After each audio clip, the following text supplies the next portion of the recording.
What an incredible conversation. Thank you so much to all of those speakers. And what an amazing 3 days we've had together, embracing those pillars of urgency, collaboration, and solutions building. And now it's time to focus on action.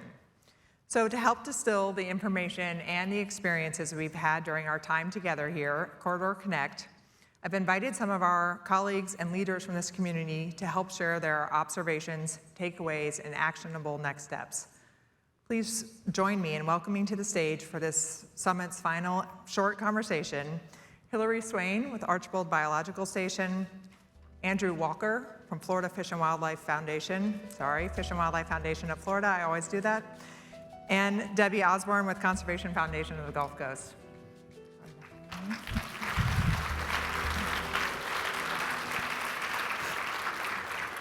And Tuesday might seem like a really long time ago. We've asked you kind of to reflect across the 3 days here, really on your personal observations and takeaways. And we're just gonna open that conversation up. This is very conversational and casual as our final takeaway. I'm gonna start with you, Hilary. Well, thank you. I think the thing that really has impressed me is, first of all, acknowledging all of the people who have done all the hard work to get the corridor to where it is, and many of them in this room. But combined with that is this new influx, this sort of exciting new influx of people and organizations and ideas that are joining this journey. And it's an ecological journey and an economic journey. And I'm talking about many private landowners that have joined us, the development business industry, the Chamber of Commerce, the Farm Bureau. And what's important for me is they weren't just here to speak to us. They were actually here to listen. And that's sort of really encouraging that conversation, because they are bridges to many Floridians that we have not been able to reach or to hear from. So I guess I would say, on conclusion, my sort of reflection on the meeting is that the corridor is increasingly contagious, and this is a good thing. But it's reassuringly still staying very, very close to its roots at heart, and I'm reassured by that. Thank you. Andy, I'd invite you to share your reflection. I would echo what Hilary said. I think the diversity of interests represented in this room and throughout this week is really a testament to this is an idea whose time has come. And those of us who have been doing conservation for a long time know that this is a once-in-generation opportunity where we have a strong economy, we have an enlightened state and federal and local government on these type of issues. And at the same time, we have an enormous amount of talent in the NGOs and the business community coming together. It's really a moment when we can really accelerate conservation throughout this state to achieve not only the corridor, but other types of conservation around that are needed, coastal and otherwise. Wonderful. Debi? The word that I see and I felt was inclusivity, and I truly appreciate bringing in all the cultures from our local native cultures as well as from around the world, recognizing that collaboration takes all types of people. And it also is bringing in, again, the different professional organizations, the nonprofits, the businesses, and not only talking, but listening. And in many cases, it was listening to different opinions. And I think there was a lot of making people uncomfortable, and I think that's very good. Thank you. I agree with all of that. And everyone in this room wants to hear from you all, and we're going to give everybody an opportunity to share this and answer this question as well. But what comes next? Where do we go from here? What are your sort of actionable insights that you want to inspire each of us with as we leave? Let's just go back in that order. I'll start with you, Debi. Well, thanks. I want to thank Dr. Francis for his comment on changing behavior. It's a journey, and it takes a long time. So we know we are on a long road. But I think what's really important, and the next step that I see, is when we saw that map from the Chamber of Commerce, we saw that lighted coastline. And while our natural corridor going through the state is absolutely incredible, we need to remember that the people along our coasts, in the communities, they are the political support, the funding support, and they love their corridors as well. And so we need to make sure that we are including and connecting with the local corridors to actually repeat what Katie said, a web of trails and corridors. I think there are a couple of things. One is I think there's still tools to be both discovered and adopted from other parts of the country. We do not have really at this point a legal framework for treating the corridor as a region for conservation. We're working project by project, and it's magnificent work. And we have a tremendous amount of public funding available for it now, and many private donors have stepped up in a magnificent way. But we need a few other tools. I think if you look at the experience that started in the 1970s in Montgomery County, Maryland, and in the 90s in San Diego County, where regional-wide transfer development programs were used to transfer development rights out of conservation areas so that ranchers and other large landowners could still take advantage of that economic boon to keep in ranching or to keep in farming, but be able to increase density in the areas where we think density is most appropriate.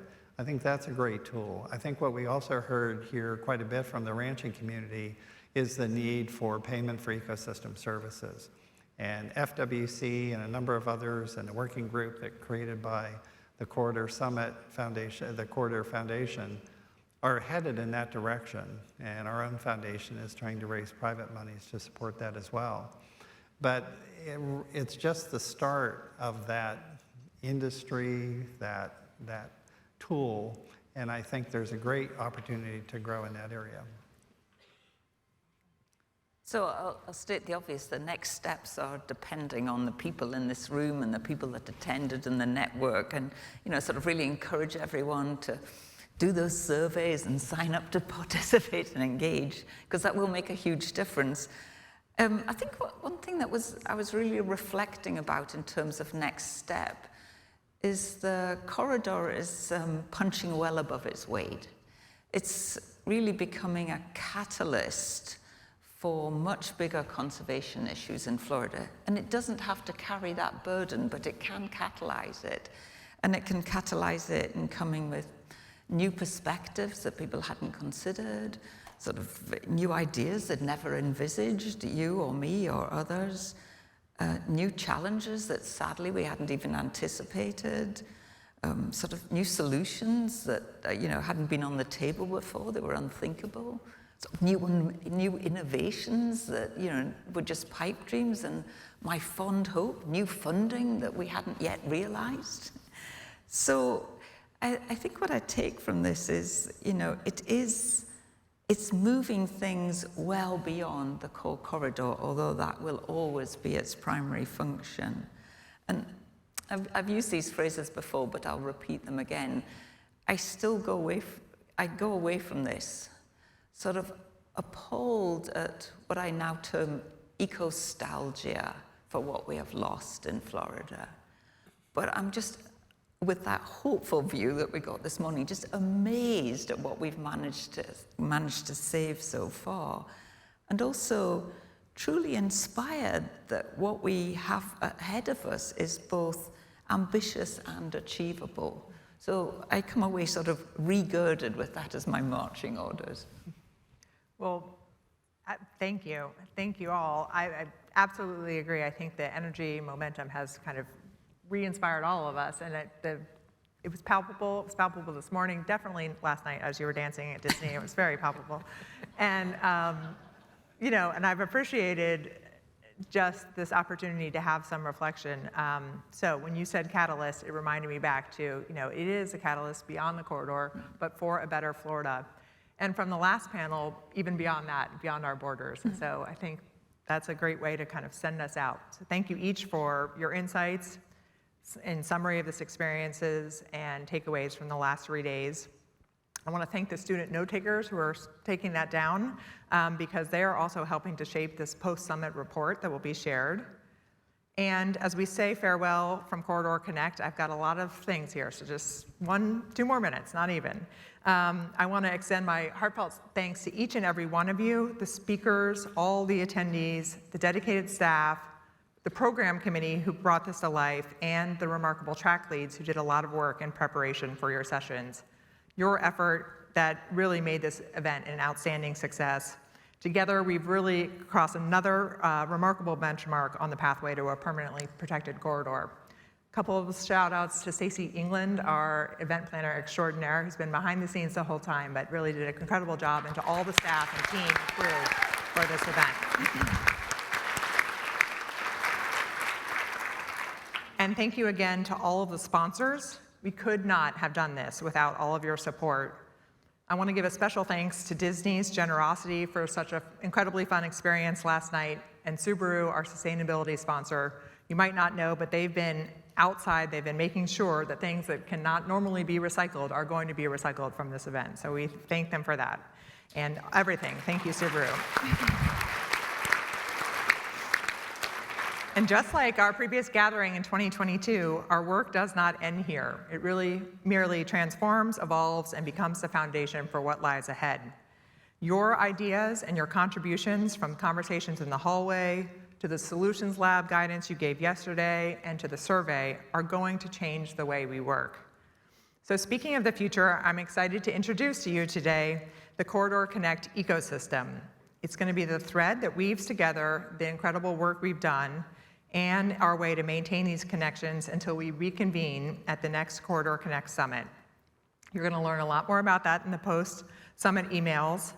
But the first part of that ecosystem is the virtual town hall. We held one a few months ago, and I want you to mark your calendars now for the next convening on February 2nd, 2024. It's 2/2/24, and it's Groundhog Day, so it won't be that hard to remember. But we'll come together to discuss the progress we've made on the goals set during the summit, share updates, and then celebrate the achievements so that every time we're celebrating all the milestones along the way and what occurs between now and then. So this ending today is not a farewell, it's a we'll see you soon, and you're going to continue to hear from us, I promise you that.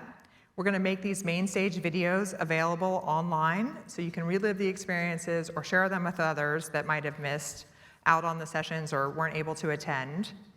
A comprehensive post-summit report is going to be added to the Partner Resource Hub on floridawildlifecorridor.org. And you'll also have access to the Nunify app for 3 months. So that's just enough time to get the resources you want and the contacts you want off from there by the end of the year. Make sure to remember to do that. And I encourage you to maintain the connections and conversations that you started here at Corridor Connect. It's your perspectives, insights, and expertise that really are the lifeblood of this collective event. So please remember that the Corridor Foundation is here to serve as a connector and facilitator. We're dedicated to supporting your endeavors, providing resources, elevating your efforts, amplifying where we can, and fostering connections that accelerate the pace of conservation in the Florida Wildlife Corridor. Thanks again for your dedication to protecting wild Florida and being an integral part of this Corridor Connect community.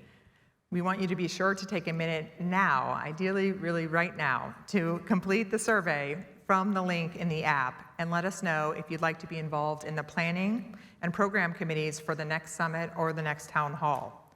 And you find that, Hilary asked me to really be clear about how to share that, on the app, on the home tab at the bottom, and then there's an engage button, and then there's a survey. So please take the time to do that now. I look forward to our continued collaboration and the positive changes we're going to bring about together. In closing, let's harness the momentum we've built here at the summit and transform it into a sustained movement for the conservation of Florida we know and love, where ecology and economy come together to forge a brighter future. There are snacks in the back. They're Florida themed, as you know, on brand. Take them as you prepare to leave today. Take the photo with the painting that is outside, and safe journeys until we meet again. Thank you.